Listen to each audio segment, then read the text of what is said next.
ఈరోజు మనం ఒక వినూత్నమైన కార్యక్రమానికి శ్రీకారం చుడుతున్నాం. ఇప్పుడు ఒకసారి చూస్తే 2003లో ఇదే మాదిరిగా ఆ రోజు ఈ కార్యక్రమాన్ని శ్రీకారం చుట్టాను. జిల్లాలో నీ భూమి నీ పట్టా రాష్ట్రానికి ఆదర్శమని, ఆ రోజు ఎవరికైనా పట్టాదారు పాస్బుక్ ఇవ్వాలంటే ప్రభుత్వమే ఇంటికి తీసుకుపోయి ఇచ్చే విధంగా ఒక కార్యక్రమానికి శ్రీకారం చుట్టాం. అయితే గడిచిన ప్రభుత్వాలు దీన్ని బాగా కాంప్లికేట్ చేసి మన భూమి మనకు కాకుండా మన భూమి మీద ఎన్నో లిటిగేషన్లు, ఎన్నో సమస్యలు సృష్టించి ఈరోజు దీన్ని ఒక సమస్యగా తయారు చేసే పరిస్థితికి వచ్చారు. దానిపైన చూస్తే ఎన్టీ రామారావు గారు ముఖ్యమంత్రి అయిన తర్వాత ఎవరైతే ఆ రోజు పటేల్ పట్వారీ విధానం ఉంటే దాన్ని పూర్తిగా రద్దు చేసి గ్రామానికి ఒక రెవెన్యూ ఆఫీసర్ని పెట్టిన ఘనత ఎన్టీ రామారావు గారికి దక్కింది. ఆ విషయం మనం గుర్తుపెట్టుకోవాల్సిన అవసరం ఉంది. ఈరోజు రాష్ట్రంలో మీరు ఒక్కసారి చూస్తే మొత్తం అంతా కూడా 2,24,00,000 సర్వే నెంబర్లు ఉన్నాయి. 2,24,00,000 సర్వే నెంబర్లు ఉంటే 72 లక్షల మంది పట్టాదారులు ఉన్నారు. ఒక సర్వేలో 3-4 ఉంటారు, ఒక సర్వేలో గవర్నమెంట్ భూమి ఉంటుంది, అదే మరి పట్టాదారులు ఉంటారు. ఈ విధంగా అన్నీ చూసుకుంటే 2,24,00,000 సర్వే నెంబర్లో 72 లక్షల మంది ఈరోజు పట్టాదారులు ఉండే అవకాశం ఉంది. అయితే ఈరోజు భూమి అనేది పెరగడం లేదు. ఈ విషయం మీరు అందరూ గుర్తుపెట్టుకోవాల్సిన అవసరం ఉంది. భూమి పెరగలేదు, సర్వే నెంబర్లు మారలేదు. అందులో ఎవరైతే అనుభవదారులు ఉన్నారో కొంతమంది వారసత్వంగా ఇప్పుడే ఒక తమ్ముడు చెప్పాడు, మా తండ్రికి 4 పిల్లలు, మాకు 10 ఎకరాలుంటే ఈరోజు మా పేరుతో ఇవ్వాలంటే మళ్ళా రిజిస్ట్రేషన్ చేయమంటున్నారు, లేనిపోని సమస్యలు ఇస్తున్నారని చెప్పడం జరిగింది. ఇవన్నిటికి కూడా ప్రక్షాళన చేయాల్సిన అవసరం ఉంది.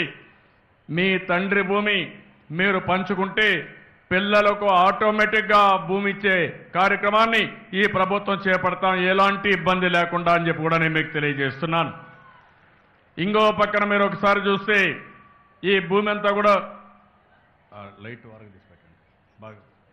ఇంకో పక్క మీరు ఒకసారి చూస్తే ఈ భూమి అంతా కూడా మారడం లేదు. ఒకసారి కొనుగోలు చేస్తున్నారు, ఒక అతను అమ్ముతున్నాడు, ఇంకొక అతను కొంటున్నాడు. ఇప్పుడు ఇలాంటప్పుడు భూమి ఏరియా పెరగలేదు, విస్తీర్ణం పెరగలేదు, అదే మరిగా నైసర్గిక స్వరూపాలు పెరగలేదు. కానీ విక్రయాలు జరిగినప్పుడు లేనిపోని లిటిగేషన్స్ క్రియేట్ చేసే పరిస్థితి వస్తూ ఉంది. ఒకప్పుడు మీరు ఆలోచిస్తే మన భూమి హద్దులు మనకు తెలిసేటివి కాదు. ఏ అధికారో లేదంటే ఊర్లో ఉండే కారణమో మున్సిపల్ వాళ్ళు చెప్పి లేనిపోని సమస్యలు సృష్టించి వాళ్ళు ఇచ్చినటువంటి డాక్యుమెంటే మనకు శ్రీరామ రక్ష. అలాంటి పరిస్థితుల్లో ఎక్కడికక్కడ అవకతవకలు చేసి మొత్తం అడ్మినిస్ట్రేషన్ అంతా కూడా కొందరి చేతుల గుప్పిట్లో పెట్టుకుని అన్ని ఇబ్బందులు క్రియేట్ చేసే పరిస్థితి వచ్చింది. ఇటీవల నేను చూశాం, నాకు చాలా బాధ కలిగింది. ఒక గ్రామంలో అనంతపురం జిల్లాలో మీరు చూస్తే ఆయన భూమి ఆయనకి ఇవ్వలేదని, పట్టాదారు పాస్బుక్ ఇవ్వలేదని మనస్తాపంతో ఆత్మహత్య చేసుకునే పరిస్థితి వచ్చింది. కొన్ని గ్రామాల్లో కొంతమంది భూమి వేరే వాళ్ళ పేరుతో పట్టాలు ఇచ్చి మళ్ళా వీళ్ళు ఏదైనా డబ్బులు ఇస్తానో పైరువులు చేస్తానో తిరిగి వాళ్ళకి రాసిచ్చే పరిస్థితి వచ్చింది. ఇవి చూసిన తర్వాత నాకు చాలా బాధ కలిగింది. నేను ఈరోజు ఒకటే మిమ్మల్ని అందరినీ కోరుతున్నా, మీ భూమి మీ ఇంటికి నేరుగా వచ్చి మీ బౌండరీస్ చూపించే రోజు రావాలి. ఎవరన్నా అమ్ముకున్నా కొనుక్కున్నా ఆటోమేటిక్గా మ్యుటేషన్ చేసి ఎవరి భూమి వారి అధీనంలో ఉండాలి తప్ప ఏ అధికారుల పెత్తనం ఉండడానికి వీల్లేదు. దానికి ఈరోజు శ్రీకారం చుట్టాం. ఈరోజు మీరు చూస్తే మీ భూమి అనే వెబ్సైట్ని ప్రారంభించాం. అదే మరిగా ఈ వెబ్లాండ్లో మీరు ఒకసారి చూస్తే మొత్తం గ్రామంలో ఉండే భూములన్నీ సర్వే నెంబర్ వారీగా మొత్తం కూడా లిస్ట్ అవుట్ చేశాం. ఇవన్నీ లిస్ట్ అవుట్ చేసి అందులో ఎవరెవరి పేరుతో ఏ పొలం ఉందో అవి కూడా పేర్ల వారీగా లిస్ట్ అవుట్ చేయడం జరిగింది. ఇవన్నీ కూడా ఫైనలైజ్ చేశాం. ఈరోజు ప్రారంభమైంది ప్రోగ్రాం 10వ తారీఖున. 31వ తారీఖు వరకు అధికార యంత్రాంగం మీ గ్రామానికి వస్తారు. కంప్యూటర్లో ఏవైతే ఉన్నాయో అవన్నీ మీ దగ్గరికి ఇస్తారు. మీరు ఒకసారి క్షుణ్ణంగా పరిశీలించండి. మీకు అర్థం కాకపోతే మీ గ్రామంలో చదువుకున్న వాళ్ళు ఉంటే వారితో మీరు మాట్లాడుకోండి. మాట్లాడుకుని ఎక్కడికక్కడ మీ భూమి మీ పేరుతో ఉందా, మీ భూమి వేరే వాళ్ళ పేరుతో పెట్టారా, లేకుంటే మీ భూమి ఉంటే అది ఎవరి పేరు పెట్టకుండా వదిలిపెట్టారా, లేకపోతే మీ పేరు తప్పులు పడ్డాయా, ఇవన్నీ కూడా మీరు కరెక్ట్ చేసుకోవాల్సిన అవసరం ఉంది. నా ఉద్దేశం ఒకటే, రాబోయే రోజుల్లో ఏ రైతు కూడా ఇబ్బంది పడకుండా, ఏ భూమి ఉండే వ్యక్తి కూడా ఎవరిపైన ఆధారపడకుండా ధైర్యంగా బతకాలనే కార్యక్రమానికి ఈరోజు శ్రీకారం చుడుతున్నాం. ఈరోజు ఒకసారి మీరు చూస్తే వ్యాపారాలు ఉన్నాయి. కొంతమంది పెద్ద పెద్ద కంపెనీలో షేర్లు తీసుకుంటారు. 1,00,000 కోట్లు కూడా డీమ్యాట్లో పెట్టి తద్వారా ఆయన భూమి ఆయన షేర్ అమ్ముకోవాలన్నా కొనుక్కోవాలన్నా ఆటోమేటిక్గా అప్డేట్ అయ్యే పరిస్థితి ఉంటుంది. అలాంటిది భూమి పెరగదు. అయితే భూమి అమ్మకాలు కొనుగోలు జరుగుతూనే ఉంటాయి. ఇది నిరంతరం జరిగే ప్రక్రియ. అలాంటప్పుడు ఎక్కడికక్కడ భూమి అమ్మినప్పుడు కానీ ఇంకొకరు కొనుక్కున్నప్పుడు కానీ రీసర్వే చేయాల్సిన అవసరం ఉంది. హద్దులు నిర్ణయించాల్సిన అవసరం ఉంది. దానిపైన రికార్డ్స్ అన్ని అప్డేట్ చేయాల్సిన అవసరం ఉంది. దాన్నే ఈరోజు మనం మ్యుటేషన్ అనే పేరు పెట్టి పిలుస్తున్నాం. దీన్ని మనం ఒకసారి అప్డేట్ చేసుకుంటే మనకు ఏ ఇబ్బందులు లేకుండా చాలా వరకు సుజావుగా ఉండే అవకాశం ఉంటుందని చెప్పి కూడా నేను మీకు తెలియజేస్తున్నాను. అందుకనే ఈ కార్యక్రమాన్ని మనం ప్రారంభించాం. నేను ఒకటే మిమ్మల్ని కోరుతున్నాను, ఆధార్ అకౌంట్లో మనం నెంబర్ 1లో ఉన్నాం. ఈ రాష్ట్రంలో ఉండే ప్రతి ఒక్క వ్యక్తి రికార్డు ఎస్టాబ్లిష్ చేశాం. ఈ ఆధార్ అకౌంట్ వల్ల ఒకే వ్యక్తి 2 దిక్కల లాభాలు పొందడానికి వీలు లేదు. తప్పుడు రికార్డులు సృష్టించడానికి అంతకంటే వీలు కాదు. ఈరోజు మీ వేలి ముద్ర ఉంది. మీ వేలి ముద్ర లాంటి వేలి ముద్రలు ఒకటే ఉంటాయి. ఒకవేళ వేలి ముద్ర అరిగిపోయినా కనురెప్పలున్నాయి.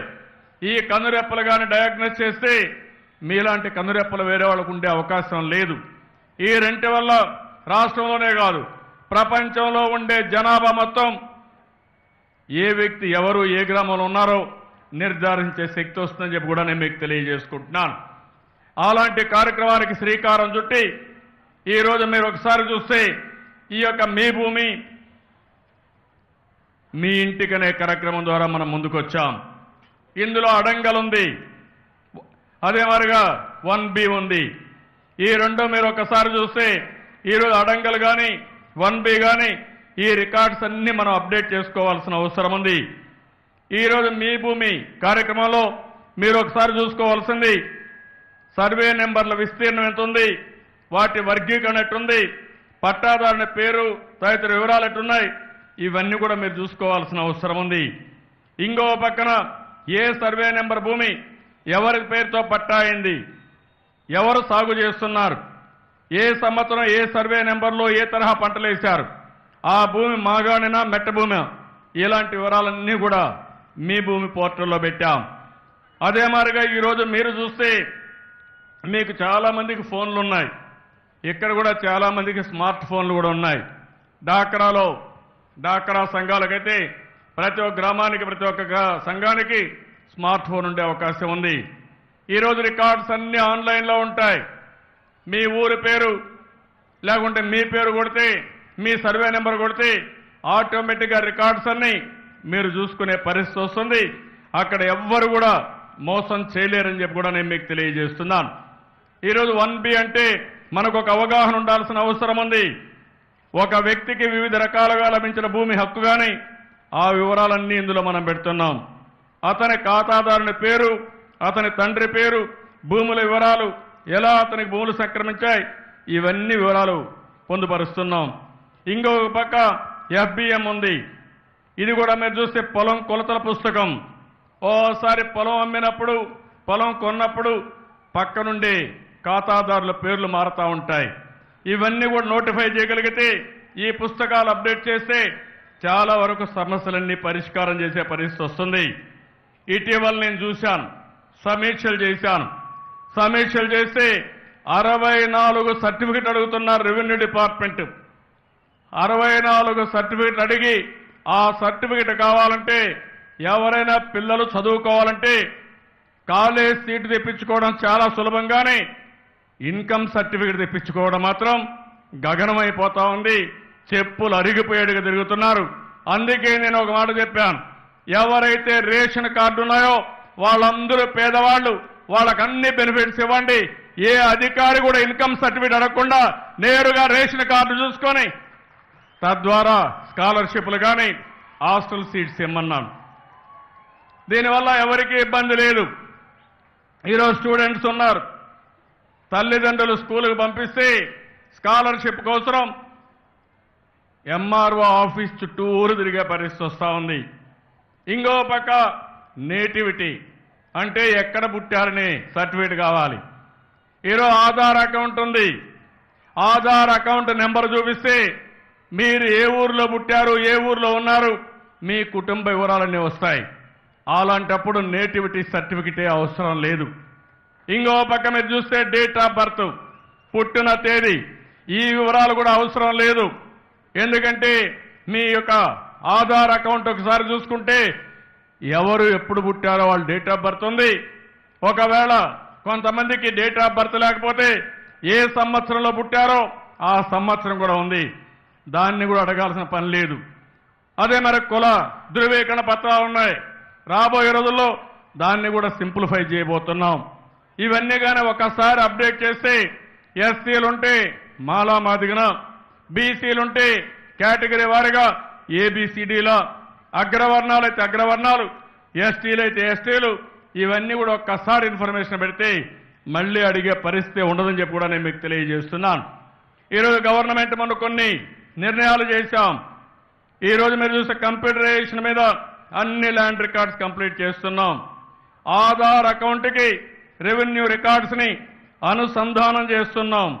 మీ సేవ ద్వారా ఇప్పుడిచ్చే 64 సర్టిఫికెట్లని ఇంకా తగ్గించి అనవసరమైన సర్టిఫికెట్లు పూర్తిగా తీసేసి అవసరమైన సర్టిఫికెట్ కూడా నిర్దిష్టమైన కాల పరిమితి పెట్టి నేరుగా మీరు ఒకసారి అప్లై చేస్తే మీ ఇంటికే వచ్చేట్టుగా కార్యక్రమాలు చేపట్టడానికి ప్రభుత్వం సిద్ధంగా ఉన్నామని చెప్పి మరొకసారి మీకు హామీ ఇస్తున్నాను. ఇంకో పక్క చూస్తే ఫ్యామిలీ మెంబర్ సర్టిఫికెట్ అని, అదే మరి ఈ పాస్ పుస్తకాలు చూస్తే చాలా దారుణం. ఈరోజు దానికి కూడా దొంగతనంగా ఈ పుస్తకాలు ప్రింట్ చేసే పరిస్థితికి వచ్చారు. మొన్న అనంతపురంలో మీరు చూశారు, నకిలీ పాస పుస్తకాలు కొన్ని లక్షలు ప్రింట్ చేసి తద్వారా లేనిపోని సమస్యలు సృష్టించే పరిస్థితి వచ్చింది. నేను ఈ సందర్భంగా ఈ గ్రామం ద్వారా శంకరం గ్రామం ద్వారా రాష్ట్రంలో ఉండే ప్రతి ఒక్కరికి వార్నింగ్ ఇస్తున్నాను, హెచ్చరిక చేస్తున్నాను. తప్పుడు పనులు చేస్తే మీరు రోడ్డు మీద తిరగడానికి అర్హత లేదు. మీరు ఉండవలసింది జైల్లో తప్ప ఇంకోటి కాదు. ఆ విషయాన్ని మీరు గుర్తుపెట్టుకోండి. ఈ ప్రభుత్వం చాలా కఠినంగా ఉంటాం. మంచి వాళ్ళని ప్రోత్సహిస్తాం. చెడు పనులు చేసే వ్యక్తుల గుండెల్లో నిద్రపోతాం తప్ప వాళ్ళని వదిలిపెట్టే పరిస్థితి ఉండదని మరొకసారి హెచ్చరిస్తున్నాం. ఇంకో పక్కన మీరు చూస్తే ఈ సర్టిఫికెట్స్లో అనేక రకాల సర్టిఫికెట్స్ ఉన్నాయి. ఈరోజు ఎలక్ట్రానిక్ ట్రాన్స్ఫర్స్ కింద నేను ఒక పని చేశాను. ఒకప్పుడు మాన్యువల్ మెషిన్స్ ఉండేటివి. దానివల్ల మనం చూసేవాళ్ళం, ఎక్కడన్నా సర్వే చేయాలంటే గొలుసులు పట్టకపోయి ఆ గొలుసులు లాగుతూ రోజుల వాడిగా సర్వే చేసేవాళ్ళం. ఈరోజు ఈటీఎస్ మెషిన్ వచ్చింది. ఆ మెషిన్ తీసుకపోతే 10 రోజుల్లో 100 మంది చేసే పనులు ఒకే రోజులో ఈ మిషన్ చేసే అవకాశం వచ్చింది. తద్వారా చాలా ఈజీగా బౌండరీస్ అన్ని హద్దులు నిర్ణయించే అవకాశాలు వచ్చాయి. ఇలాంటి వినూత్నమైన కార్యక్రమాలతో ఈరోజు నేను మీ ముందుకు వస్తున్నాను. నేను ఒకటే మిమ్మల్ని కోరుతున్నాను, ఏదైతే రెవెన్యూ డిపార్ట్మెంట్లో ఈరోజు గ్రామంలో ఉండే వీఆర్ఓ మొదలుకొని ఎంఆర్ఓ వరకు మీకందరికి కూడా ట్యాబ్స్ ఇచ్చాం. అందులో కూడా ప్రోగ్రాం పెట్టాం.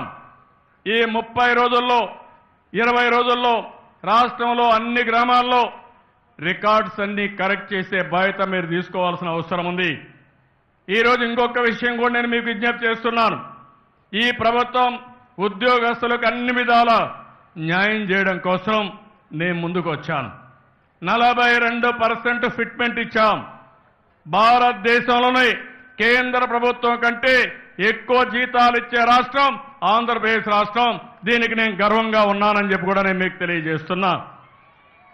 58 సంవత్సరాల నుంచి ఉద్యోగ విరమణ వయస్సు 60 సంవత్సరాలు చేశాం. మీకు అనారోగ్యం వస్తే ఈరోజు ఇన్సూరెన్స్ పెట్టి హెల్త్ బీమా తీసుకొచ్చి కార్పొరేట్ హాస్పిటల్లో కూడా మీరు పోయి ట్రీట్మెంట్ తీసుకునే పరిస్థితి తీసుకొచ్చాం. అదే మాదిరిగా ఆ రోజు ఆంధ్రప్రదేశ్ విషయంలో విభజన సందర్భంలో మీరు ఆందోళన చేస్తే 80 రోజులు లీవుగా డిక్లేర్ చేసి మీరు చేసిన మంచి పనిని పూర్తిగా సమర్థించిన ప్రభుత్వం ఇది. ఈ రోజు నేను ఒకటే మిమ్మల్ని కోరుతున్నాను. ఈ ప్రభుత్వం అన్ని సేవలను కూడా ఒక రెవెన్యూ సేవలు కావచ్చు, లేకపోతే విద్యా వ్యవస్థలో కావచ్చు, లేకపోతే పురపాలక సంఘాలు కావచ్చు, పంచాయతీలు కావచ్చు, ఇలాంటి ఏ పనైనా సరే ప్రతి ఒక్కరికి సులభంగా అందుబాటులో ఉండాలి, అవినీతి లేకుండా ఉండాలి. నేను ఒకటే మీ అందరికీ హామీ ఇస్తున్నా, నేను చేయాల్సిన ప్రయత్నాలన్నీ చేస్తాను. నేను చేసిన ప్రయత్నాల్ని ఎవరైనా కానీ విఘాతం కలిగించే విధంగా తప్పుడు విధంగా మీరు ప్రవర్తిస్తే చర్యలు కూడా కఠినంగా ఉంటాయి. మంచి వాళ్ళని పూర్తిగా ప్రోత్సహిస్తాను. ఎవరన్నా తప్పుడు పనులు చేస్తే మాత్రం కఠినంగా వ్యవహరిస్తామని చెప్పి మరొకసారి విజ్ఞప్తి చేస్తున్నాను. ఈరోజు మీకు ట్యాబ్స్ ఇచ్చాం. ట్యాబ్స్ ఇచ్చిన తర్వాత విలేజ్ రికార్డ్స్ అన్ని ఒకసారి అప్డేట్ చేస్తే ఎవరైనా భూములు అమ్మి భూములు కొనుక్కుంటే దాన్ని ఎప్పటికప్పుడు సర్వే చేసి మ్యూటేషన్ కంప్లీట్ చేసి తద్వారా ఎవరైనా రిజిస్ట్రేషన్లు చేసుకోవాలంటే ఏ మాత్రం కాలయాపన లేకుండా రిజిస్ట్రేషన్లు చేసుకునే అవకాశం ఉంటుంది. ఈరోజు ఒక మంచి కార్యక్రమానికి శ్రీకారం చుట్టాం. అయితే ఈ కార్యక్రమం జయప్రదం కావాలంటే, సఫలీకృతం కావాలంటే అందరి సహకారం అవసరం. గ్రామాల్లో ఉండే రైతుల్ని 72 లక్షల పట్టాదారుల్ని ఒకటే విజ్ఞప్తి చేస్తున్నా, భవిష్యత్తులో ₹1 కూడా ఎవ్వరికీ అవినీతి ఇవ్వకుండా ఏ పని కావాలన్నా మీ ఇంటి ద్వారా నేరుగా మీరు చేసుకునే విధంగా ఈ ప్రభుత్వం శ్రీకారం చుడతాం. మీలో కూడా ఒక చైతన్యం అవసరం. ఆ చైతన్యం మీ భూమి ఎంతుందో నేరుగా చూసుకునే అవకాశాన్ని మీకు ఇస్తాం. ఎప్పటికప్పుడు మీ భూములు అమ్మనా, మీరెక్కడన్నా భూములు కొన్నా, మీ తల్లిదండ్రుల ద్వారా వారసత్వంగా మీకు భూమి వచ్చినా దాన్ని బైఫర్కేషన్ చేసే బాధ్యత, మ్యూటేషన్ చేసే బాధ్యత తీసుకొస్తాం. ఈరోజు మీరు బ్యాంకులకు పోతే మళ్ళా మీ భూమి వివరాలు అవసరం లేదు. మీ ఆధార్ అకౌంట్ ఇవ్వండి. మీ భూమి ఎక్కడుందో, ఎంత లోను కావాలనో ఇచ్చే బాధ్యత బ్యాంకర్లు తీసుకుంటారు. ఆ లోనుకు కూడా డాక్యుమెంటేషన్ తయారు చేసుకోవడం కానీ, అదే మరిగా ఏ విధంగా దాన్ని చేసుకోవాలనో లీగల్గా చేసుకునే అవకాశం కూడా వాళ్ళకే ఇచ్చాం. ఈ ప్రభుత్వం ట్రాన్స్పరెంట్ గా ముందుకు వస్తాం. నేను మొన్న గోదావరి పుష్కరాలు పెట్టాం. ఇక్కడే హుద్హుద్ తుఫాన్ నిర్వహించాం. ఆ 2 కార్యక్రమాల్లో చూస్తే బ్రహ్మాండంగా నిజమైన అర్హులకు న్యాయం జరిగింది, పేదవాళ్లకు న్యాయం జరిగింది, మెరుగైన సేవలు అందించాం. దీనివల్ల ప్రభుత్వానికి మంచి పేరు వచ్చింది. నేను అందుకని ఈరోజు అధికార యంత్రాంగాన్ని మొన్న ఒకసారి చాలా స్పష్టంగా కోరాను. సెక్రటరీ మొదలుకొని గ్రామ స్థాయిలో ఉండే పంచాయత్ సెక్రటరీ కానీ, రెవెన్యూ ఆఫీసర్ కానీ గుర్తుపెట్టుకోవాల్సిన అవసరం ఉంది. మనమందరం ప్రజలకు మెరుగైన సేవలు అందించాలి. దీనికోసం మీరందరూ కూడా ఎక్కడికక్కడ అప్రమత్తంగా ఉండవలసిన అవసరం ఉంది. అదే మరి అనధికారులు ఉన్నారు, ప్రజాప్రతినిధులు ఉన్నారు. మీరు కూడా ఎప్పటికప్పుడు పర్యవేక్షించుకుంటూ రాజకీయ నాయకత్వాన్ని మీరు ప్రొవైడ్ చేయాల్సిన అవసరం ఉంది. ఎప్పటికప్పుడు సమస్యలు అర్థం చేసుకోవడం, ప్రజల్లో చైతన్యం తేవడం మీ బాధ్యత. అదే మరిగా సమస్యల్ని చిత్తశుద్ధితో పరిష్కారం చేసే బాధ్యత అధికార యంత్రాంగం తీసుకోవాల్సిన అవసరం ఉంది. నేను దీన్ని ఒక యజ్ఞంగా తీసుకున్నాను. రాబోయే రోజుల్లో పేదవాళ్ళందరూ ఆనందంగా ఉండాలి, రాష్ట్రంలో ఉండే ప్రజలు ఆనందంగా ఉండాలి. ఏ వ్యక్తికి అర్హత ఉందో ఆ వ్యక్తికి తప్పకుండా లాభం జరిగే పరిస్థితి ఉండాలి. సంక్షేమ కార్యక్రమాలు అందాలి, తద్వారా ఆనందంగా ఉండాలి. ఈరోజు మీరు చూశారు, టెక్నాలజీ ప్రభుత్వం ఉపయోగించాం. ఇటీవల పెన్షన్లు ఉన్నాయి. పంచాయత్ సెక్రటరీకి ఆదేశాలు ఇచ్చాం. ఎవరైతే పెన్షన్దారు ఉన్నాడో నేరుగా వాళ్ళ ఇంటికి వెళ్ళి, జన్మభూమి కమిటీ మెంబర్లు కూడా వెళ్ళి నేరుగా వాళ్ళ ఇంటి దగ్గరనే ఆ 1000 రూపాయల లబ్ధారికి ఇమ్మన్నాం. ఆయన వేలిముద్ర సరి చేసుకోమన్నాం. వేలిముద్ర పడకపోతే ఏదైతే కన్నురెప్పలున్నాయో అవి తీసుకోమన్నాం. దీనివల్ల ఏ వ్యక్తి కూడా బోగస్గా తీసుకునే అవకాశం లేదు. ఏ రోజు ఏ టైంలో ఇచ్చారో, ఏ ప్లేస్లో ఇచ్చారో అవన్నీ కూడా మేము సమీక్ష చేసుకునే అవకాశం ఉంది. అదే మరి ఇంకొక ప్రోగ్రాం మీరు చూస్తే ఇటీవల కాలంలో ఈ పాస్ పెట్టాం. ఈరోజు అందరూ కూడా ఆధార్ అకౌంట్కు సింక్రనైజ్ చేశాం. ఒకప్పుడు 4 కేజీలు, అది కూడా 20 కేజీల నిమిత్తం ఇచ్చేవారు. ఈరోజు 5 కేజీలు, ఇంట్లో 6 మంది ఉంటే 30 కేజీలు, అదే మరి 8 మంది ఉంటే 40 కేజీలు ఇచ్చే వెసులుబాటు తీసుకొచ్చాం. నా ఆలోచన ఒకటే, పేదవాడికి న్యాయం జరగాలి, పేదవాడికి ఏ ఇబ్బంది లేకుండా ఉండాలి. పేదవాడి పేరు చెప్పి మిగిలిన దళారులు కానీ మధ్యవర్తులు కానీ ఇష్టారాజ్యంగా చేయడానికి వీలు లేదు. దానికే టెక్నాలజీ ఉపయోగిస్తున్నానని చెప్పి కూడా నేను మీకు తెలియజేస్తున్నాను. అదే మాదిరిగా ఎవరైతే ప్రజాప్రతినిధులు ఉన్నారో మీరు కూడా ఈ కార్యక్రమాన్ని జయప్రదం చేయడం కోసం మీరు ముందుకు రావాల్సిన అవసరం ఉంది. ఎక్కడికక్కడ ఒక పద్ధతి ప్రకారం ఈ పనులు జరిగితే ఎలాంటి ఇబ్బందులు ఉండవని చెప్పి కూడా నేను మీకు తెలియజేస్తున్నాను. ఈరోజు మనది ఒక కొత్త రాష్ట్రం, అనేక సమస్యలు ఉన్నాయి, రాజధాని లేదు. ఇంకో పక్క చూస్తే చదువుకోవాలంటే మంచి కాలేజీలు లేవు, చదువుకుంటే ఉద్యోగాలు కావాలంటే ఇండస్ట్రీ లేని పరిస్థితి వచ్చింది. అయితే ఈ సంవత్సరం ప్రభుత్వం అన్ని విధాల మిమ్మల్ని ఆనందంగా పెట్టడం కోసం, మీ కష్టాలు తీర్చడం కోసం, సమాజంలో ప్రతి ఒక్కరికి న్యాయం చేయడం కోసం అనేక కార్యక్రమాలు తీసుకొచ్చాం. ఈరోజు మా డాక్రా సంఘాలు ఉన్నారు, చరిత్రలో ఎప్పుడూ మీరు చూడలేదు. ఈరోజు మీరు చూస్తే 20 సంవత్సరాల్లో 4,500 కోట్ల రూపాయలు మీకు వెసులుబాటు వస్తే మీరు డబ్బుల్ని పొదుపు చేసుకుంటే ఒకే సంవత్సరం 9,000 కోట్ల రూపాయలు ఈ డాక్రా సంఘాలకు ఇచ్చిన ఘనత ఒక్క తెలుగుదేశం ప్రభుత్వానికి దక్కింది. అది మీ మీద ఈ ప్రభుత్వానికి ఉండే అభిమానం. ఆ డబ్బులు కూడా పెట్టుబడి నిధి కింద ఇచ్చాం. దీనిపైన ₹1 మన దగ్గర ఉంటే ₹5 అప్పు తీసుకునే అవకాశం ఉంటుంది. మళ్లీ వడ్డీ లేని రుణాలు వస్తాయి. మీకు ఏదైనా అవసరమైతే నైపుణ్యాన్ని నేర్పించడం కోసం ఒక వ్యవస్థను ఏర్పాటు చేశాం. మీ గ్రామంలో మీరు కూర్చొని వస్తువులను తయారు చేసి దగ్గరుండే మార్కెట్లో కానీ ఆన్లైన్లో అమ్ముకోగలిగితే మీకు ఆదాయం పెరుగుతుంది. నా ఆలోచన ఒకటి, ఈరోజు ప్రభుత్వం చేసే సహాయాన్ని ఏదో 6 నెలలు 3 నెలలు ఖర్చు పెట్టుకొని నెల ఖర్చు పెట్టుకుని మళ్లీ మీరు పేదవాళ్లుగా మారడానికి వీలు లేదు. అందుకనే ఈ కార్యక్రమం తీసుకొచ్చాం. అదే మరి ఇంకో పక్క చూస్తే రైతులు చాలా ఇబ్బందుల్లో ఉన్నారు. అలాంటి రైతుకు న్యాయం చేయడానికి ప్రపంచ చరిత్రలో ఎప్పుడూ జరగలేదు. స్వాతంత్రం వచ్చిన తర్వాత ఇంతవరకు ఏ ప్రభుత్వాలు ఇవ్వలేదు. కేంద్రం కానీ రాష్ట్రాలు కానీ ఇవ్వని విధంగా దగ్గర 25,000 కోట్ల రూపాయలు రైతుకు రుణమాఫీ చేశామంటే అది తెలుగుదేశం పార్టీ రైతుల పట్ల ఉండే ప్రేమ. దీనికంటే వేరే ఆదర్శం లేదు. కొంతమంది ఆలోచిస్తున్నారు 1,50,000 రూపాయలు ఇచ్చినా ఇంకా కావాలని. నేను వారితో విభేదించడం లేదు, కానీ ఇబ్బందులు అర్థం చేసుకోవాల్సిన అవసరం ఉంది. మీ జీవితంలో ఎప్పుడైనా ఊహించారా, ఎప్పుడైనా ఆలోచించారా? ఒక కుటుంబానికి ఒక రైతుకి 1,50,000 రూపాయలు ఇచ్చిన ఏకైక ప్రభుత్వం భారతదేశ చరిత్రలో ఒక్క తెలుగుదేశం ప్రభుత్వం. అదే కాదు, ఈరోజు ఇంకో పక్క చూస్తే వడ్డీ లేని రుణాలు ఇవ్వడం, ఈరోజు ఇవన్నీ కూడా కంప్యూటర్లో పెడుతున్నాం.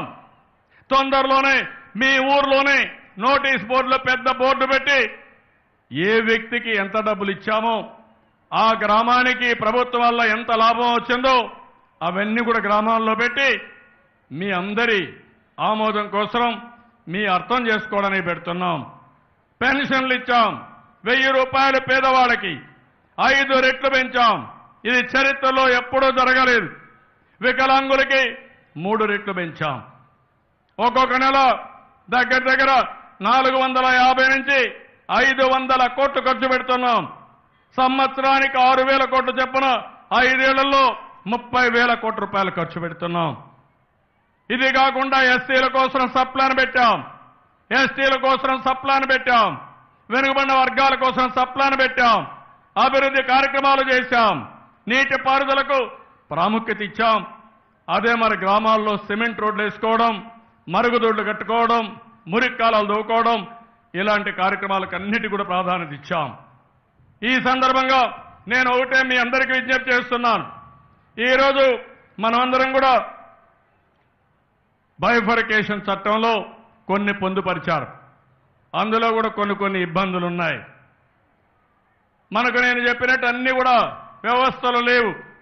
కానీ కేంద్ర ప్రభుత్వం ఉదారంగా ముందుకు రావాలి. ఏదైతే బైఫర్కేషన్ చట్టంలో పెట్టారో, ఒక పక్కన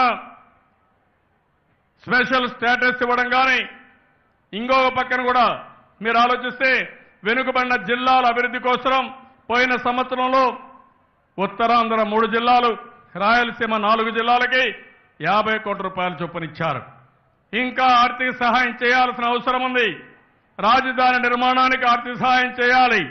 పోలవరం ప్రాజెక్టును పూర్తి చేయడం కోసం అన్ని విధాలా సహకరించాలి. విశాఖపట్నం రైల్వే డివిజన్ కోసం నిర్ణయం తీసుకోవాల్సిన అవసరం ఉంది. ఇవి కాకుండా ఇంకా కొన్ని సమస్యలు ఏవైతే ఉన్నాయో, పోయిన సంవత్సరం రెవెన్యూ డెఫిసిట్ చూస్తే 15,500 కోట్లయింది. అది కూడా మనకు హెల్ప్ చేస్తామని హామీ ఇచ్చారు. ఇందులో కొన్ని పనులు జరిగాయి. ఆ విషయం కూడా మనం గుర్తుపెట్టుకోవాలి. అయితే జరగవలసిన పనులు చాలా ఉన్నాయి. నేను ఒకే విషయం కేంద్రాన్ని రిక్వెస్ట్ చేశాను. పోలవరం ప్రాజెక్టు విషయంలో తెలంగాణలో ఉన్న 7 మండలాల్ని మనకు తీసుకొచ్చారు. దానికి ప్రధానమంత్రి గారు చొరవ తీసుకున్నారు. దానికి ఎన్నోసార్లు నేను ధన్యవాదాలు చెప్పాను. మళ్ళీ ఒకసారి ధన్యవాదాలు చెప్తున్నాను.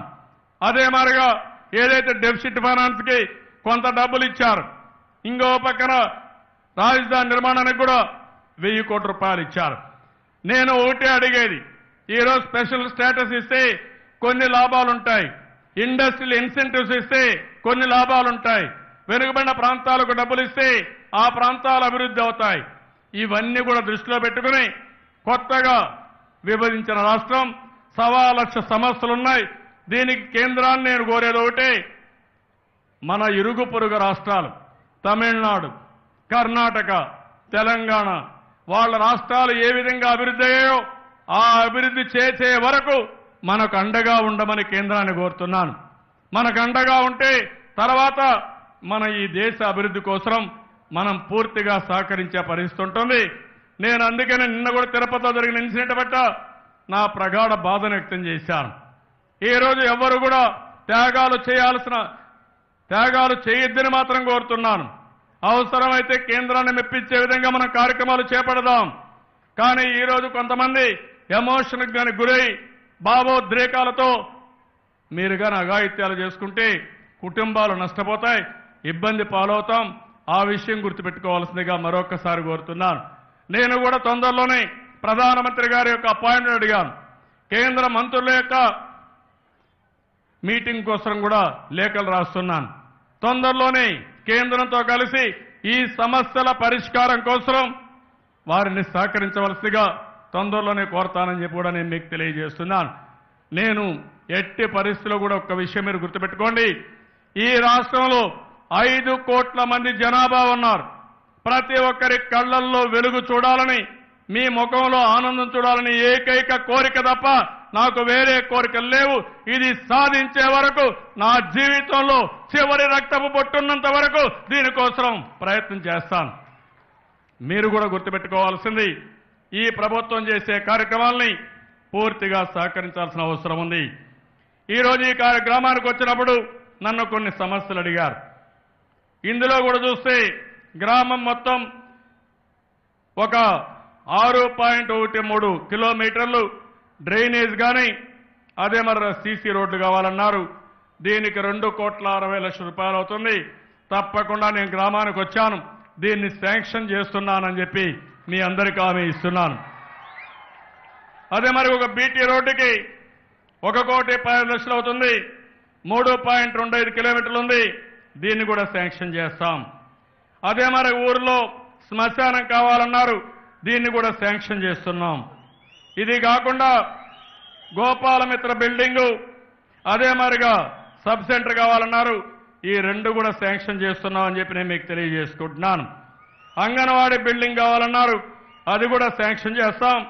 ఇంకో పక్క నల్ల బెల్లం తయారవుతోంది, దీనివల్ల నిబంధనలు పెట్టి ఇబ్బంది పడుతున్నామని చెప్పారు. ఇది కూడా శాంక్షన్ చేసి దీనికి కూడా ఏ విధంగా నిబంధనలు లేకుండా చేసి, అయితే ఒక్క విషయం మాత్రం కోరుతున్నా, ఇవన్నీ చేసినప్పుడు మళ్ళీ మీరు ఎవరన్నా కానీ ఇల్లీగల్గా సారా గాంచితే మాత్రం కఠినంగా చర్యలు తీసుకుంటాను. అక్కడ మాత్రం రాజీ లేదు. మళ్ళా దొంగ సారా తయారు చేసి దొంగ సారా ద్వారా ప్రజల ఆరోగ్యంతో చెలగాటమాడితే మాత్రం ఎట్టి పరిస్థితులు ఉపేక్షించాం. అదే సమయంలో నిజమైన నల్ల బెల్లం తయారు చేసే వారికి అండగా ఈ ప్రభుత్వం ఉండి వారిని కూడా ఆదుకుంటామని చెప్పి కూడా నేను మీకు తెలియజేస్తున్నాను. ఇది కాకుండా ఈరోజు మీరు చూస్తే 744 హౌసులు ఆర్జీకే కింద కంప్లీట్ చేశారు. ఇన్ఫ్రాస్ట్రక్చర్ లేదు, దాంట్లోకి ఎవరు పోలేకపోతున్నారు. దానికి సుమారు 6,89,00,000 అవుతుంది. నేను ఈ రోజే శాంక్షన్ చేస్తున్నా, కలెక్టర్కి ఆదేశాలు ఇస్తున్నా. 3 నెలల్లో పూర్తి చేసి ప్రతి ఒక్కరికి ఆ ఇంట్లో ప్రవేశం కల్పించే విధంగా చర్యలు తీసుకోవాలని, అవి పూర్తి చేసే బాధ్యత ప్రభుత్వం తీసుకుంటామని కూడా హామీ ఇస్తున్నాను. మెగా లేఅవుట్ ఒకటి సత్యనారాయణపురం పంచాయతీలో తుమ్మలపాల రెవెన్యూ విలేజ్లో ఇది కూడా పూర్తి చేయాల్సిన అవసరం ఉంది. 2,551 ఇళ్లున్నాయి. దీనికి కూడా కార్యక్రమం తీసుకున్నాం. తొందరలోనే పని ప్రారంభించే విధంగా ఇవి శాంక్షన్ చేస్తామని చెప్పి కూడా నేను మీకు తెలియజేసుకుంటున్నాను. అదే మరి ఇంకో పక్క అనకాపల్లి, ఇంకో పక్క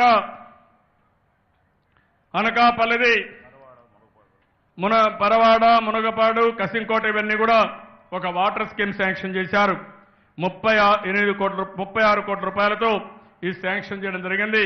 ఇది కూడా తొందరలోనే ప్రారంభించి పని పూర్తి చేయడానికి అన్ని విధాల చర్యలు తీసుకుంటామని చెప్పి కూడా నేను మీకు తెలియజేస్తున్నాను.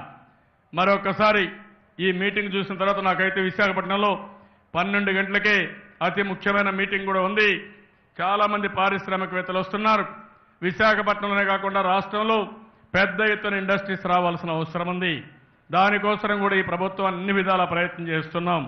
మన పిల్లలకు ఉద్యోగాలు రావాలి, మన పిల్లల భవిష్యత్తు బంగారు భవిష్యత్తు కావాలి. దానికి కావలసిన పెట్టుబడులు రావడానికి అన్ని విధాల ప్రయత్నం చేస్తున్నాం. దానికోసం అన్ని విధాల చేస్తామని చెప్పి తెలియజేసుకుంటూ, ఈ రోజు ఇక్కడికి వచ్చినప్పుడు మీరు చూపించిన అభిమానానికి మనస్ఫూర్తిగా ధన్యవాదాలు తెలియజేస్తూ ఒకటే హామీ ఇస్తున్నా, రెవెన్యూ డిపార్ట్మెంట్లోనే కాదు ప్రతి ఒక్క డిపార్ట్మెంట్లో పూర్తిగా ఇన్ఫర్మేషన్ టెక్నాలజీ ఉపయోగించుకుని ఎక్కడా అవినీతి లేకుండా, అదే మరి సత్వరమే సమస్యల పరిష్కారం చేసే విధంగా ఎవరికి ఏ సేవల్లో కూడా ఇబ్బందులు లేకుండా పూర్తిగా సంస్కరణ తీసుకొస్తాం. ఇది తీరే వరకు రెగ్యులర్గా మానిటర్ చేస్తాం.